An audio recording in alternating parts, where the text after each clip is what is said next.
उत्तर प्रदेश अधीनस्थ सेवा चयन आयोग के द्वारा प्रारंभिक अर्हता परीक्षा यानी pre eligibility test PET exam के लिए ऑफिशियल नोटिफिकेशन जारी कर दिया गया है। क्या ये कोई वैकेंसी है?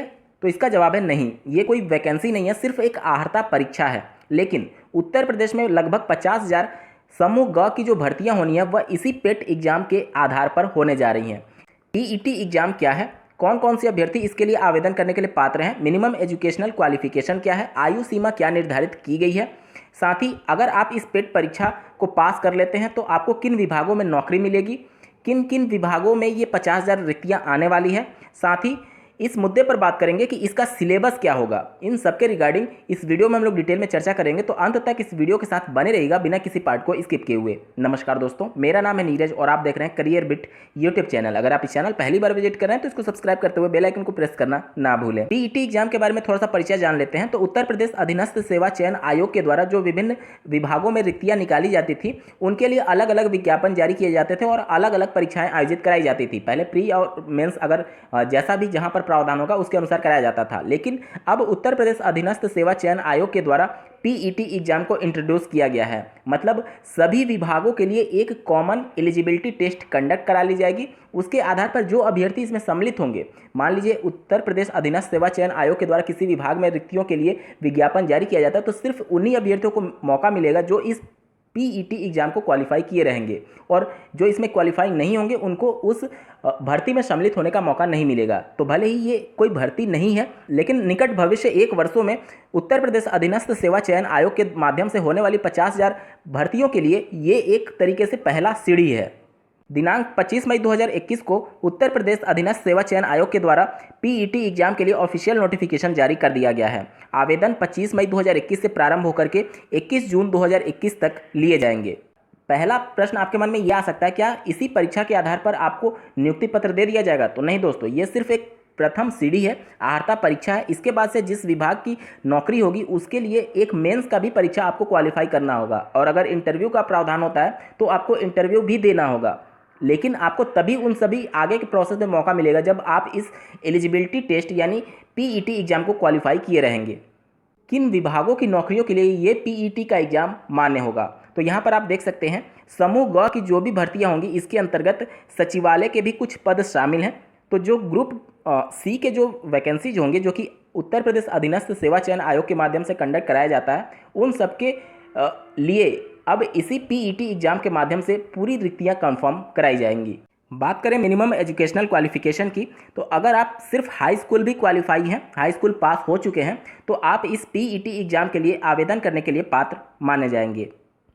एज लिमिट की अगर बात की जाए तो ऐसे अभ्यर्थी जिनका उम्र 1 जुलाई 2021 को 18 वर्ष पूर्ण हो चुका है और अधिकतम जिनका आयु 40 वर्ष से कम है 1 जुलाई 2021 को, वह आवेदन करने के लिए पात्र होंगे। सीधे शब्दों में अगर बोला जाए तो ऐसे अभ्यर्थी जिनका जन्म 1 जुलाई 1981 से पूर्व तथा 30 जून 2003 के बाद ना हुआ हो, वहीं अभ्यर्थी इसमें आवेदन करने के लिए पात्र होंगे।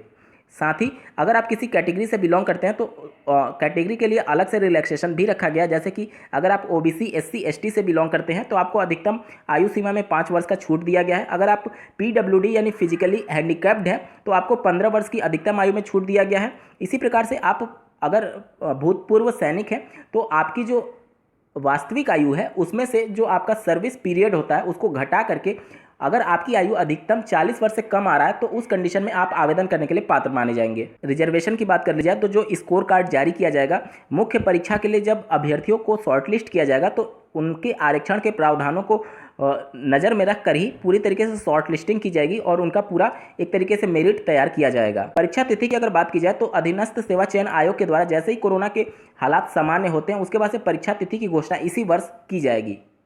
अगर आपने पीईटी का एग्जाम क्वालिफाई कर लिया तो जो अंक पत्र आपको दिया जाएगा यानी जो स्कोर कार्ड होगा वह सिर्फ 1 वर्ष के लिए ही मान्य होगा। जैसे कि पहले की परीक्षाओं में आप लोग देखते होंगे, 2011 की बात मैं बता रहा हूँ, जब आईबीपीएस प्रारंभ हुआ था, बैंक की जो एग्जाम कंडक्ट कराते हैं, तो उनके द्वारा भी इसी प्रकार का कुछ प्रावधान किया गया था। 1 वर्ष के लिए आपको स्कोर कार्ड दिया जाता था और आपको बैंक्स कॉल करती थी उस स्कोर कार्ड के आधार पर और आपका इंटरव्यू होता था। तो 1 साल के लिए इसका भी स्कोर कार्ड वैलिड होगा। अगर 1 साल के बाद अगर कोई वैकेंसी आती है तो आप इसके आधार पर उसमें सम्मिलित नहीं हो पाएंगे।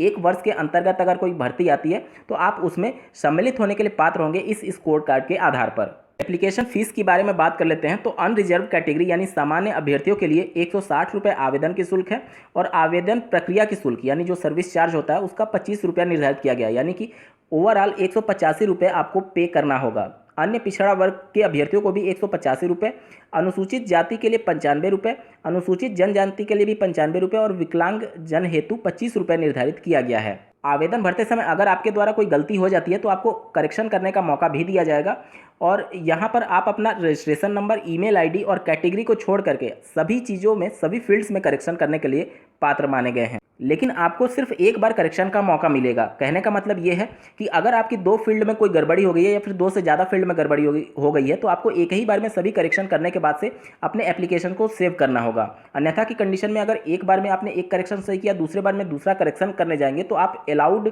नहीं है दूसरी बार करेक्शन करने के संदर्भ में। सिर्फ एक बार करेक्शन का ही मौका दिया जाएगा और करेक्शन करने की जो अंतिम तिथि होगी वो 28 जून 2021 निर्धारित की गई है। बात करेंगे कि क्या दूसरे राज्य के अभ्यर्थी इस पीईटी एग्जाम के लिए पात्र हैं, तो आप बिल्कुल पात्र हैं। इसके संदर्भ में आप तीसरे पॉइंट का तीसरा सब पॉइंट देख सकते हैं। अनुसूचित जाति, अनुसूचित जनजाति, अन्य पिछड़ा वर्ग, सामान्य, स्वतंत्रता सेनानी के आश्रित भूतपूर्व सैनिक को जो उत्तर प्रदेश के मूल निवासी नहीं है उन्हें आरक्षण का लाभ अनुमन्य नहीं है। ऐसे अभ्यर्थी सामान्य श्रेणी के माने जाएंगे। मतलब अन्य राज्य से अगर आप बिलोंग करते हैं और किसी भी कैटेगरी से हैं तो आप जनरल के रूप में ही उत्तर प्रदेश में पीईटी एग्जाम के लिए आवेदन करेंगे।